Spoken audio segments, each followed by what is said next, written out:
আন্তর্জাতিক টি-20 ইতিহাস পাল্টে দিল অস্ট্রেলিয়া। হেড মার্চের ব্যাটে মহাপ্রলয়, 4 ছক্কার বৃষ্টি। দর্শক, সম্প্রতি ইংল্যান্ডের বিপক্ষে খেলতে যাওয়ার আগে অনেক দলই প্রতিবেশী দেশ স্কটল্যান্ড ও আয়ারল্যান্ড সফর করে। ইংল্যান্ডের সাথে মিল থাকায় তারা ওই দুই দেশের সঙ্গে সিরিজ খেলে অনেকেই প্রস্তুতিমূলক সিরিজও বলে থাকেন। সেই সুবাদে অস্ট্রেলিয়া দলও ইংল্যান্ডে যাওয়ার আগে স্কটল্যান্ডের বিপক্ষে 3 ম্যাচে টি-20 সিরিজ খেলতে গেছে।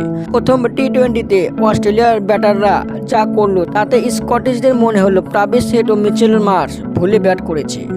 দর্শক, টস হেরে আগে ব্যাট করতে নেমে 9 উইকেট হারিয়ে 154 রান করে স্কটল্যান্ড। তবে পরে ব্যাট করতে নেমে মাত্র 9 ওভার 4 বলে 3 উইকেট হারিয়ে রান তুলে নেয়।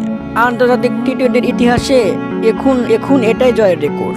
এই জয়ে পাওয়ার প্লেতে বিশ্ব রেকর্ড করেছে অস্ট্রেলিয়া। 6 ওভার শেষে 113 রান করেছে অস্ট্রেলিয়া, যা এর আগের রেকর্ডটি ভেঙে নতুন করে রেকর্ড গড়েছে অস্ট্রেলিয়া। 325 স্ট্রাইক রেটে 12 বলে 39 রান করে আউট হন মিচেল মার্শ। অন্যদিকে 12 ও 5টি ছক্কায় 25 বলে 80 রান করে আউট হন ট্রাভিস হেড।